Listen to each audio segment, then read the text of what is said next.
nama IKM dari kami Bismo Kopi, kemudian untuk kelompok tani Bismo Tani. Dari kami mengikuti sentra kopi tersebut, ini sangat menguntungkan bagi masyarakat, terutama di bidang perkopian. Sehingga kita selalu bekerja sama dengan masyarakat, kita juga selalu memberikan bimbingan arahan terutama di perawatan kopi Arabica khususnya. Dan di sini kami juga selalu berhimbau kepada masyarakat bahwasanya untuk menjaga kelestarian alam untuk penghijauan salah satunya, walaupun di situ kopi di sini sebagai tumpang sari tapi tidak mengganggu dengan tanaman-tanaman yang lain seperti cabai, sayur-sayuran, kemudian buah-buahan. Itu kopi yang khususnya di Selukatan ini, Mas. Kalau untuk jumlah anggota Bismo Tani itu kurang lebih ada 20 orang. Yaitu yang maksimalnya untuk satu orang ketika pasca panen bisa kurang lebih 1 ton, Mas. Karena itu walaupun hanya namanya untuk tumpang sari saja tapi bisa mencapai seperti itu. Karena itu sudah betul-betul kami selalu himbau, terutama untuk masalah panennya kemudian perawatan di lahannya.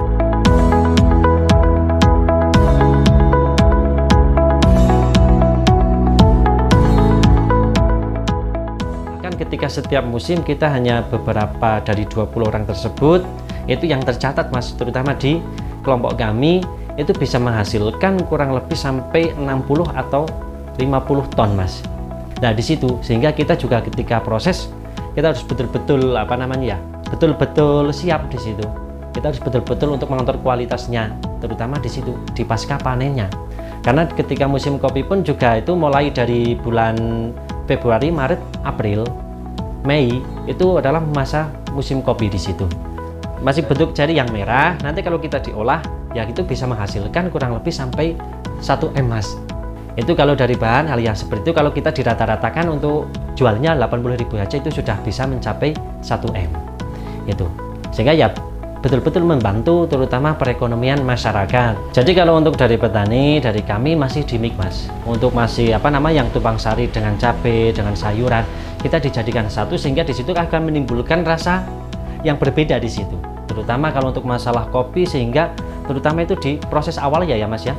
Pasca panen, kemudian kita proses sesuai kita yang mau diinginkan. Katakan kita mau diproses seperti yang natural, full wash, honey, dan wine, maka kita akan disitulah yang akan menimbulkan rasa itu yang pertama itu di proses awal.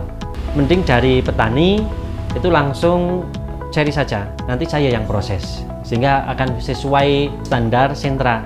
Kemudian ketika di situ juga akan memiliki keunggulan tersendiri khususnya kopi Bismo, sehingga kita bisa memiliki kopi yang unggul yang berkualitas.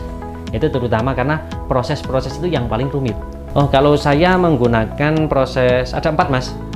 Yang pertama full wash, natural, honey, dan wine process, atau untuk saat ini fermented, kopi yang fermentasi di situ. Itu dari situ akan memiliki cita rasa yang berbeda semua. Oh ya, kalau untuk distribusi kemudian untuk penjualan saya yang pertama di situ di sekitar masyarakat, Mas. Kemudian yang kedua di kalangan santri, yaitu saya.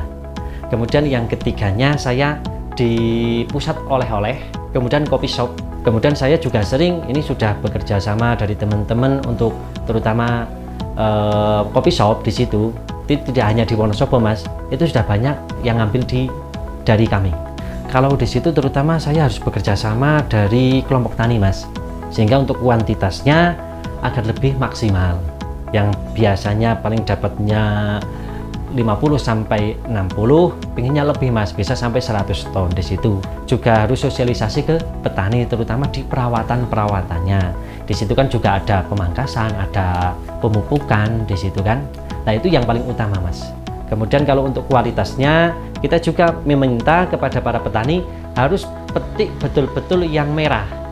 Nanti kalau tidak merah itu akan berbeda, Mas. Nanti akan merubah cita rasa dari kopi itu sendiri.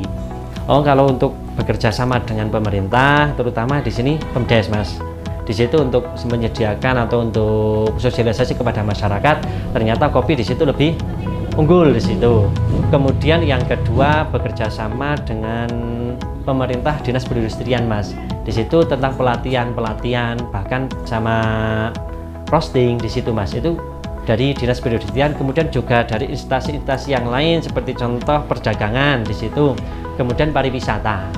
roasting di situ Mas, itu dari Dinas Perindustrian, kemudian juga dari instansi-instansi yang lain seperti contoh perdagangan di situ, kemudian pariwisata.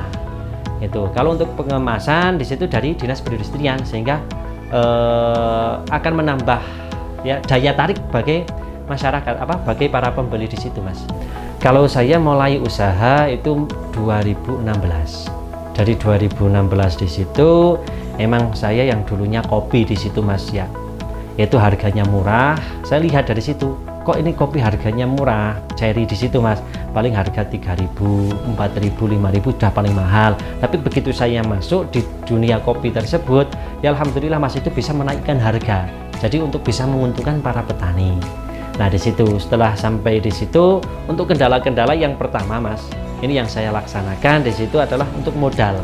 Itu yang paling utama, karena untuk beli dari 50 sampai 60 ton tersebut itu terutama di kendala dana, kemudian sama pemasaran di situ.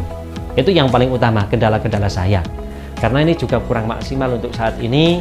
Itu walaupun sudah memiliki coffee shop, kemudian pusat oleh-oleh, kemudian sama di tingkat pesantren di situ, itu masih kurang maksimal, sehingga kami juga akan mengembangkan terutama di digital marketingnya Mas. Kalau untuk keharapan ke depan saya, Kopi Bismo bisa ekspor Mas, bisa ekspor seperti dahulu kala seperti itu.